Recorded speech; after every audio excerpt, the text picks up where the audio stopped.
Bel, sabe o que eu tô achando que eu vou fazer? O quê? Vou arrancar a figurinha do Neymar do álbum do Bento. E a gente tem que escolher alguma coisa pra botar no lugar, então. Repete alguém. Quem que a gente pode repetir pra colocar? Quem a gente pode repetir? Porque na hora que abre a página não sente a falta, não tem aquele espaço vazio, entendeu? Pelo amor de Deus, não dá. O Neymar, como é que eu vou torcer pro Brasil? Eu já tô na merda, a pessoa fica me ferrando coisas primitivas. O meu futebolzinho da Copa. Outro dia eu entrei no Enjoei pra ver alguma coisa que eu queria comprar, aí tinha alguém vendendo uma coisa do Neymar. Figurinha do Neymar, aquelas especiais, né? Aí figurinha do Neymar no Enjoei. Aí eu comentei assim, eu também já enjoei do Neymar. Gente, eu tô um pouco tensa de falar com uma senadora. Eu também tô. Eu dei uma estudada, né, mas eu tô achando que eu vou só ouvir. Tô meio sem saber o que achar, ainda mais agora depois dessas últimas notícias, desses últimos minutos, porque a gente não tem paz, né. A gente abre aqui a plataforma para ter uma conversa com a senadora, pensando no que a gente vai conversar, e em 15 minutos acontecem 800 outras coisas que trocam o nosso roteiro. Por isso que eu tô te falando, o lance é ficar colando adesivo sem parar. Eu tô colando adesivo, tudo meu tem adesivo. Eu tenho adesivo nos meus copos, eu tô com adesivo na pia. A única coisa que eu tô conseguindo fazer pra ansiedade é colar adesivo. Você pode recortar o adesivo, então, e colocar no lugar da figura do Neymar. Cara, lógico! Óbvio. Porque você já tá com a mão na massa. Perfeito, cara. Eu vou fazer isso. Vou pegar o álbum do Bento, peraí. Isso. Peraí. Lá vem elas, lá vem elas. Deixa falar, melhor deixar. Eu vou desligar o ar-condicionado, mas eu estou no Maranhão. Não esqueçam disso. Eu acho que é um pouco maldade esse pedido. Vai esquentar. Minha sala é bem grande, mas eu vou desligar aqui o ar. Quando esquentar, vocês vão me permitir ligar de novo, tá bom, gente? Vai ser tipo a gente aqui fechando e abrindo a cabine, né? Quando a gente tá juntas. Pronto. Bem-vinda. Nossa, eu fiquei muito feliz. E eu e a Bel, a gente estava louca para falar com você. Ao mesmo tempo, a gente não sabe muito, né, Bel? A gente tem falado menos, né, Bel, nos últimos episódios do Noronha. Sim, porque a gente está precisando ouvir para entender tudo isso que está acontecendo. Mesmo que a gente pensou em dizer, diante de tudo que aconteceu hoje, a gente já não sabe mais qual é o assunto, né? Porque teve essa coisa super recente agora do Roberto Jefferson e a gente já entrou com o coração aos pulos. Estamos aqui, gente, no Isso Não É Noronha, com a senadora Elisiane Gama, que é líder da bancada feminina no Senado. Bem-vinda, senadora. Muito obrigada por aceitar nosso convite. Bem-vinda. Muito obrigada. Estou muito feliz. Eu queria te agradecer pelo convite. Eu lembrava agora há pouco do momento que você teve com a gente no Senado, um debate muito importante sobre o protagonismo feminino no Brasil. E o que a gente faz com esse Roberto Jefferson, senadora? Pelo amor de Deus, a gente está no meio de um filme B, no pleno domingo. A gente está gravando esse programa, gente, domingo 23, 3 da tarde. Um absurdo. O vídeo dele sobre a Carmen Lúcia é uma atrocidade. Na primeira vez que eu vi o vídeo, eu falei, meu Deus, o que é isso? Aqui é verdade? Foi montagem? O que foi? Hoje, com o mandado de prisão em relação a ele, você viu mais uma vez a reação dele, uma reação fruto, eu diria, de uma outra situação que a gente precisa entender. Ele em prisão domiciliar com uma arma em casa. Nós tivemos um aumento de 500% no percentual de armamento em relação à população brasileira. O perfil, inclusive, de uma boa parte desses são pessoas que usam a arma, de fato, para intimidar. O caso do Jefferson é esse, ele está em casa, faz uma agressão terrível a uma ministra do Supremo Tribunal Federal, no sentido de, inclusive, pedir a prisão dele, exatamente para mostrar que as instituições brasileiras, de fato, estão funcionando hoje no Brasil. Agora, um outro ponto que é bom lembrar, colegas, é que a gente não tem que desviar o foco. Nós estamos no meio de uma campanha eleitoral. A atitude do ex-deputado demonstrou, num primeiro momento, uma tentativa de desviar o foco. Quer dizer, olha, nós vamos tirar aqui o foco porque a gente pode ter um salário mínimo congelado, porque a gente pode não ter, por exemplo, a continuidade do programa de auxílio para as populações brasileiras. Então, nós temos um problema econômico com uma informação que a gente tem acesso e, de repente, no meio de tudo isso, se tem um vídeo, no meu entendimento, numa tentativa clara de desviar o foco. Nós temos um processo eleitoral que está diante de nós temos que focar nesse processo eleitoral e não deixar também aí que a gente desvie o foco, mas ele tem que ser preso. A minha posição, de fato, é essa. Você falou de desviar o foco. Você acredita que eu hoje, no fundo do meu choque com o comportamento do Roberto Jefferson, eu tô assim, talvez isso faça a gente ganhar a eleição, talvez algumas pessoas que ainda não tenham se dado conta de que o bolsonarismo é isso, agressão contra mulheres, misoginia, uso indevido de armas, preconceito. Você acha que eu tô maluca ou isso pode bater em algumas pessoas? Na verdade, Maria, eu não diria que você está maluca. Eu acho que você está fazendo uma constatação de algo que é real. Eu também comentei isso agora há pouco. Veja qual foi a posição do presidente da República se manifestar repudiando o ato do vídeo dele e também o ato dele em se contrapor com armas em relação a policiais federais. Então, o próprio presidente Bolsonaro disse, eu vou aqui dizer que eu sou contra isso aí também, porque isso aí pode ser muito ruim, porque é a constatação do que é o bolsonarismo, né? É quem não tem limite em relação a desferir palavras de baixo calão para as mulheres brasileiras, são palavras de ódio que vêm do próprio presidente da República e no seu entorno, a todos aqueles, os bolsonaristas, na verdade, que estão no seu entorno, têm o mesmo comportamento. É um posicionamento contra as mulheres brasileiras e, ao mesmo tempo, o Supremo Tribunal Federal não é apenas agora, ele vem sendo alvo, na verdade, de várias tentativas de agressões, de intimidações. A gente vê nas manifestações que ocorreram ao longo dos últimos anos pelo próprio presidente. Ele chegou a participar em algumas dessas, onde essas manifestações já atacavam o próprio Supremo Tribunal Federal. Então, o que nós temos hoje? O resumo em relação ao Roberto Jefferson é o que é o bolsonarismo brasileiro. Então, me parece muito claro que ele já preveram uma derrota presidencial e que, por conta dessa derrota presidencial, ele prega já um terceiro turno do processo eleitoral. Jogando o tabuleiro para cima, né? Antes do jogo acabar, joga o tabuleiro para cima e começa um outro tipo de discussão acerca daquela disputa, né? Você tá na política... Desculpa, eu sei que não pode chamar de você, mas eu não consigo. Você é mais nova que eu, gente. Gata, pelo amor de Deus. Eu só não aceito me chamar aqui de Vossa Excelência, mas o restante pode ficar à vontade. Não, eu pedi permissão para ela. Você vê que eu já comecei logo com Elisiane. Eu pedi permissão, que eu não sabia me comportar. A primeira vez que eu converso com uma senadora. Aí é engraçado, uma pessoa me ligou uma certa vez, falou assim, Elisiane, eu acho super engraçado vocês no plenário do Senado, vocês esculhambando a pessoa, Vossa Excelência está faltando com a verdade, ao invés de chamar um palavrão para esse cara e dizer que ele é um mentiroso. Sim. Para você dar aí...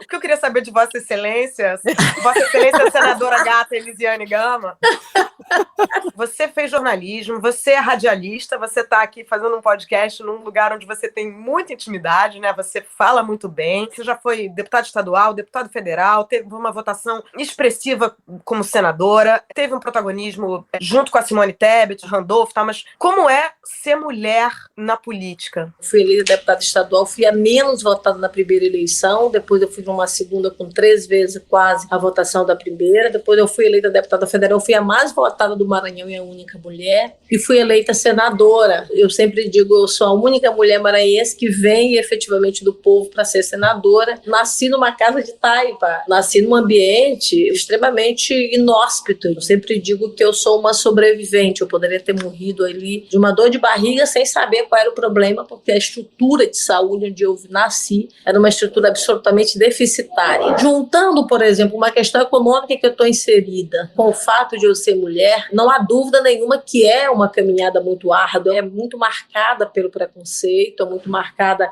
pela exclusão. Cada dia que passa eu acho que eu tenho superado as barreiras. Eu acho que ser mulher na política brasileira é desafiador, é algo que requer para nós assim, muita força, muita garra. A gente tem que buscar de dentro de nós, no mais profundo do nosso íntimo, da nossa alma, da nossa mente, forças para poder continuar esta caminhada. Aí não é uma questão apenas de uma mulher na política, é uma mulher na representação pública como um todo. As palavras que são direcionadas à própria Carmen Lúcia, você vê que ela atinge um lado que é muito pessoal. Essa é a forma de se atingir uma mulher na política. Tenta atingi-la moralmente, você tenta atingir a sua família. Quando você trabalha de homem para homem na política, aí vão num outro caminho, às vezes vão no mérito do que é a política, às vezes da postura, da posição, do enfrentamento, por exemplo, à corrupção ou coisa parecida. Mas não vai na sexualidade, né? Não vai na idade. Nada disso. Não. Quando xinga a mãe dele, normalmente, não ele mesmo. Isso, ou seja, vai para a mulher sempre, né? Então, sempre. Essa é uma situação que para nós ela é sempre muito mais difícil. Eu sempre digo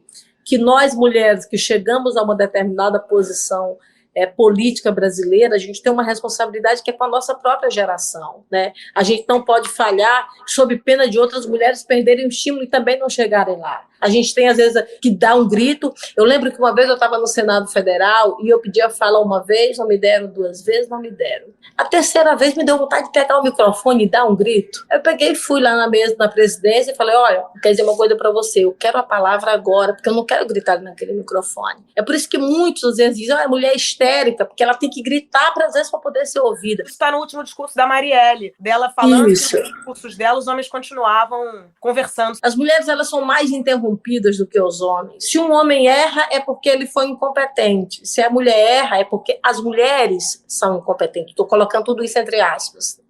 E o calor do Maranhão está chegando. O calor do Maranhão, já se liga, Elisiane. Bom, se você não aguentar, se liga. Não, mas eu vou segurar aqui. Elisiane, você acabou de estar também no meio dessa questão. Você é evangélica, o seu pai é pastor, a sua mãe é missionária, você tem uma relação muito intensa com a sua atividade religiosa e você foi muito agredida por se posicionar a favor do ex-presidente, se Deus quiser, futuro... Olha, eu já misturando.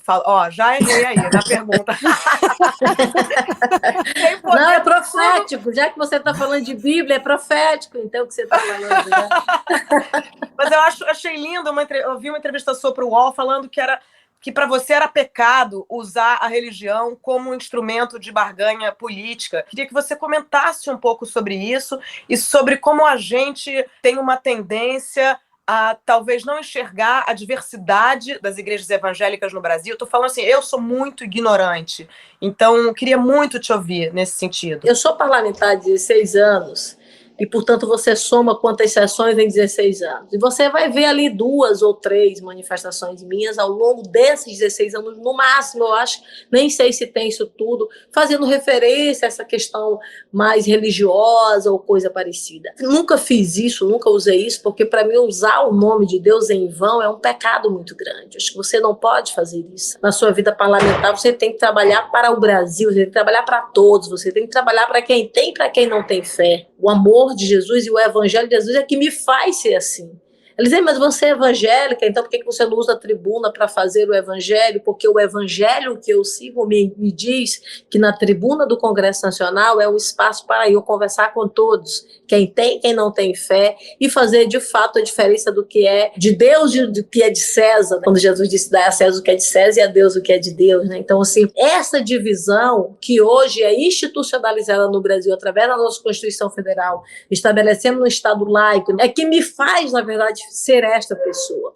O que a gente está vivenciando hoje no Brasil é algo muito ruim, porque a religião está sendo utilizada como instrumento político. Isso nunca deu certo. Ao longo da história da humanidade, quando Jesus veio para a Terra, que ele voltou, que nasceu a primeira igreja, que a gente chama de igreja primitiva, ela era uma igreja perseguida, ela era uma igreja que ela teve uma série de dificuldades para se instalar, para se consolidar como igreja. Durante esse período inteiro, a igreja ela cresceu muito. Quando a igreja ela largou de ser igreja para se tornar política, para se tornar, por exemplo, um caso clássico, que Constantino tornou o cristianismo como religião oficial do governo, a igreja então passou para um outro nível, e o que foi que aconteceu? Culminou lá aqui na frente com a Idade Média, com a Santa Inquisição, com a vinda de indulgências, com uma série de problemas que nós tivemos durante a Idade Média. Então, assim, não dá certo essa relação. Essa relação nunca deu certo, não é agora que vai dar certo. O que está acontecendo agora? A tentativa de instrumentalização da fé está trazendo uma divisão interna na igreja, de pessoas que dizem o seguinte, olha, hoje é domingo, eu não vou porque lá o debate de política está muito grande lá e eu não quero entrar nisso e não vou porque estou sendo meio repudiada e tal, porque eu voto no Lula. Então isso é muito ruim. O voto do cidadão evangélico no Lula ou no Bolsonaro ou no quem quer que seja é uma decisão pessoal dele. Não tem que ser uma decisão direcionada por um cunho religioso. Isso, de fato, ela é ruim, ele não é bom para a democracia brasileira e é claramente aí contrário, é anticristão. Então, eu, como senadora, eu tenho, na verdade, as prerrogativas de fazer o debate político. Eu não sou pastora, mas se eventualmente eu também fosse pastora, a minha posição na igreja era uma posição que eu deveria falar do amor de Cristo, do amor, da colheita, do acolhimento, eu diria assim, da proteção.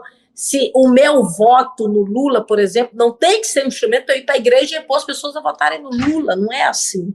Você acha, então, que esse movimento, ele também afasta as pessoas, os fiéis da igreja? Nós estamos criando uma faixa, que eu diria assim, de desigrejados. São pessoas, na verdade, que estão deixando de ir para a igreja. Eu não vou mais para a igreja porque eu não concordo com a doutrina, eu não vou para a igreja Assembleia de Deus porque na Assembleia de Deus eu não posso me vestir fisicamente como eu gostaria, eu quero vestir uma roupa mais assim e tal. Então eu vou para a igreja aqui batista ou para a presbiteriana, ou eu não vou mais para a igreja nenhuma, eu vou seguir a igreja católica, eu vou ficar em casa. Então as pessoas largavam ou mudavam de uma igreja para outra, ou não iam mais para nenhuma evangélica, porque achavam que doutrinariamente elas não estavam compatíveis com aquela caminhada doutrinária, do ponto de vista da Bíblia, da liturgia da igreja. Hoje, o que está acontecendo? Está surgindo uma faixa de pessoas que não estão indo para a igreja porque está se sentindo colocado em segundo plano pela sua condição de voto no Lula.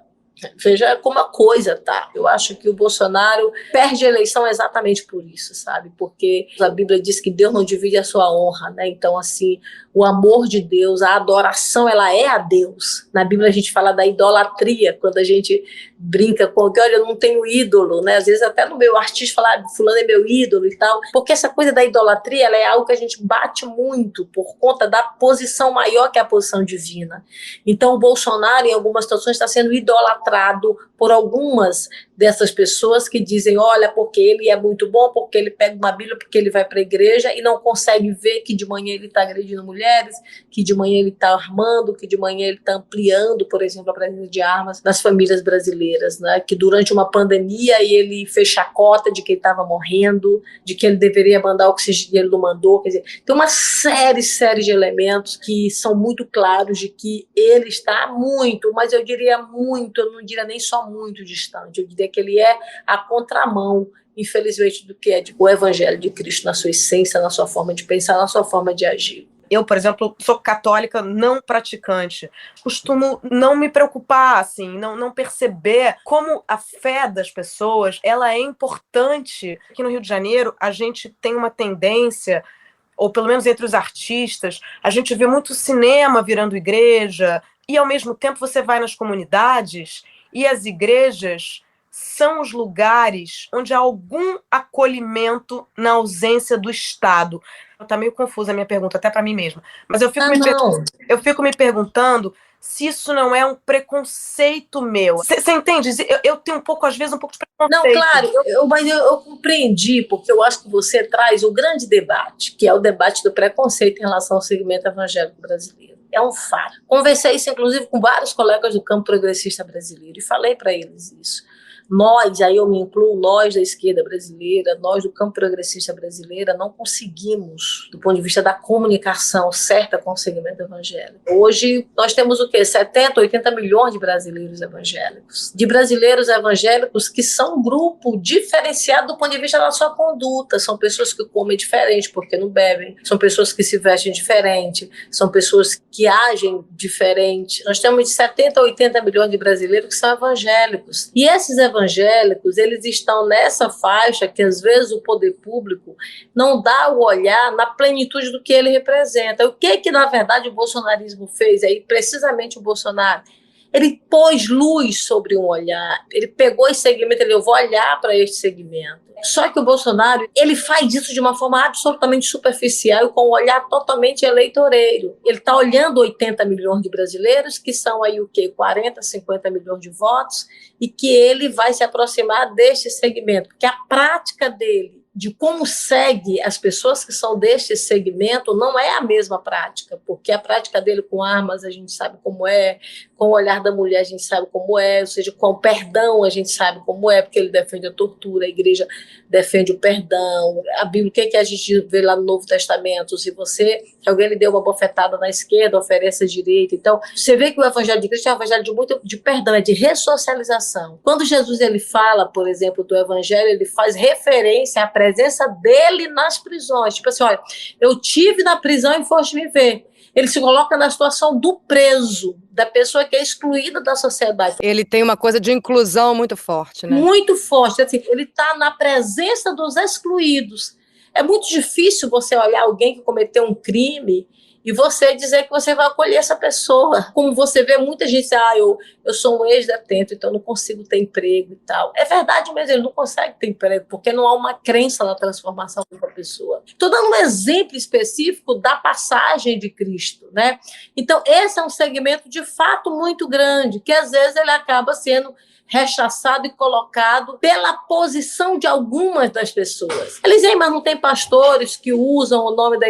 Tem sim. Como tem padres também que usam, como tem políticos e políticos, como tem profissionais e profissionais, nós temos bons e ruins em todos os lugares. Usar a fragilidade das pessoas para usurpar, para instrumentalizar, é um pecado. Do ponto de vista da lei, é um crime. Do ponto de vista espiritual, é um pecado. Eu não posso dizer que é ruim eu ter no lugar do cinema uma igreja. Eu não posso dizer que é ruim. Como eu também não posso dizer o inverso. São lugares que são importantes para a sociedade. E eu acho que este momento brasileiro é o momento para a gente fazer essa reflexão. O que são esses evangélicos? O que eles contribuem para a sociedade, sabe? Na questão do equilíbrio social, na questão do combate à violência, sabe? Na questão da extrema dependência química que às vezes tem. Então, nas várias áreas, nos vários eixos, na verdade, a igreja, não há dúvida nenhuma, dá uma grande contribuição para a sociedade. A gente conversou há uns 2 episódios atrás com o Príncipe do Gueto, que foi um episódio interessantíssimo, assim, muito esclarecedor para mim. Até para algumas pessoas que ouviram, assim, a gente teve um retorno muito interessante. E uma das coisas que mais me fez pensar foi quando ele coloca a importância que a igreja teve na formação dele e a importância que os programas sociais do Lula tiveram na formação dele e o quão foi transformador para ele, tanto um quanto o outro. E eu falei, por que a gente acha que tem que ser separado? Por que a gente acha que é ou uma coisa ou outra? Porque a sociedade não consegue fazer um trabalho em conjunto sem que tenha uma imposição com todas as camadas da sociedade, com todas as camadas comunitárias e as diversas religiões estão presentes nessas camadas todas. A gente não precisa abrir mão de um para estar com o outro, né? Você sabe uma frase que uma pessoa me disse essa semana? Ela chegou e me abraçou e falou assim para mim, Elisiane, eu te entendo, mas eu também quero te dizer que eu sou assembleiana e quando eu chegava nas minhas reuniões do PT, eu era atacada porque eu era da igreja e quando eu estava na igreja, eu era atacada porque eu era do PT. Sim. Eu até sorri muito. Ela falou, acontece que eu acabei sendo hostilizada assim, refutada nos 2 espaços. É por isso que eu te digo assim, essa autocrítica tem que acontecer, sabe? Essa reflexão tem que acontecer. Eu desafio a vocês que estão aqui. Ou vocês conhecem, ou vocês têm alguém da família evangélica. Está presente em todo lugar da sociedade. O Brasil ele é plural. Se ele é plural, eu tenho que respeitar essas individualidades. Elisiane falou de autocrítica, e eu me lembrei de uma situação que eu vivi recentemente muito curiosa. No primeiro debate, aquele debate onde a Simone Tebet apareceu, para quem não conhecia ela, para quem não acompanhou a CPI da Covid, e eu fiz um tweet assim, presidente Lula, vamos dar um ministério para Simone Tebet, estou apaixonada por ela. Eu fui cancelada pela esquerda naquele momento, isso deve ter um mês, sei lá. Por quê? Porque eu estava ali sem pedir autorização para a minha bolha, eu não pensei, literalmente, Twitter é um pouco isso, né? Eu estava vendo o debate, eu fiquei encantada com a Simone, e eu fui achincalhada. E, de repente, um mês depois, ficou combinado que o pessoal da esquerda pode agora falar bem da Simone Tebet. Então, eu acho que isso tem muito a ver com o que você está falando. Os quadrados são muito rígidos, né? Tem que ser uma coisa ou outra. E aí a gente está vendo que ou a gente se junta com o Alckmin, com a Simone, ou a gente junta as igrejas por uma coisa maior que a democracia, ou então a gente vai acabar com um tirano. Sim. É verdade. A Marina falou uma coisa muito bonita esses dias. A Marina junto com a Simone, inclusive, eu acho, que estavam as duas, se não me engano. Só para interromper, esse trio tá incrível. Elisiane, Marina e Simone, elas estão as 3 juntas. Sim. Nós vamos estar juntas essa semana, enquanto com o Lula, viu? Mas é justamente essa observação que a Marina faz. Olha a nossa campanha. Olha o quanto ela está agregando pessoas dos mais diversos lugares. Isso é um fato, isso é simbólico, isso tem um sentido. A gente não quer dividir. Essa é a campanha que está juntando as pessoas. A gente não pode olhar para a nossa bolha, né? A campanha do Lula está fazendo a gente abrir os horizontes, sabe? A gente agregar mais, a gente juntar mais. Aliás, por uma causa muito maior, que é o direito que nós estamos fazendo aqui hoje. Está olhando para as nossas afinidades e não para as nossas diferenças. Isso é um comportamento, para além da política, um comportamento social, é um comportamento de coexistir, é um comportamento que muda tudo, né? Primeira vez que o Noronha está recebendo uma senadora da República e alguém que está no Congresso, no poder, e você tem uma atuação muito bonita. Quando eu fui participar do seu evento, eu fui estudar, porque não sabia nada. Não, você é top, você arrasou. Não, amor, eu gosto de aparecer, Elisiane. Eu fico querendo aprender e vou para lugares onde eu não sei nada e eu posso aprender. Mas a sua atuação junto às mulheres, junto às crianças, com relação à educação, fiquei muito admirada e queria te agradecer imensamente. E Lula, lá, pelo amor de Deus! Obrigada, senadora. Vamos lá, vamos vencer, falta pouquinho. Eu me lembrei de uma música que eu acho que é do Almir Neto, que os originais do samba cantavam, que é assim: Deus lhe pague, Deus... Nananana. Aí no final, tudo que se faz na terra, se coloca Deus no meio, Deus já deve estar de saco cheio. Nossa, Bel, que maravilha! É um samba ótimo, o Rodrigo vai gostar de fazer essa. Salve, salve, eu vou subir agora o Saco Cheio. A gravação é do Almir Neto, mas a composição é Dona Fia e Marcos Antônio. Só para ficar aqui o registro. Valeu. Os habitantes da terra estão abusando ao nosso Supremo Divino sobrecarregando, fazendo mil besteiras e um mal sem ter motivo, e só se lembram de Deus quando estão no perigo. Os habitantes da terra estão abusando ao nosso Supremo Divino sobrecarregando, fazendo mil besteiras e um mal sem ter motivo, e só se lembram de Deus quando estão no perigo. Deus lhe pague, Deus lhe pague, Deus lhe crie, Deus lhe abençoe. Deus é vosso Pai, é vosso guia. Tudo que se faz na terra, se coloca Deus no meio, Deus já deve estar de saco cheio. Tudo que se faz na terra, se coloca Deus no meio, Deus já deve estar de saco cheio. Os habitantes da terra estão abusando ao nosso Supremo Divino sobrecarregando, fazendo mil besteiras e um mal sem ter motivo, e só se lembram de Deus quando estão no perigo. Deus lhe pague, Deus lhe pague, Deus lhe crie, Deus lhe abençoe. Deus é vosso Pai, é vosso guia. Tudo que se faz na terra, se coloca Deus no meio, Deus já deve estar de saco cheio. Tudo que se faz na terra, se coloca Deus no meio, Deus já deve estar de saco cheio. Deus já deve estar de saco cheio. Deus já deve estar de saco cheio.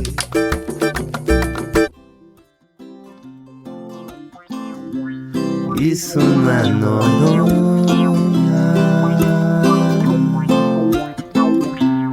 isso não é Noronha.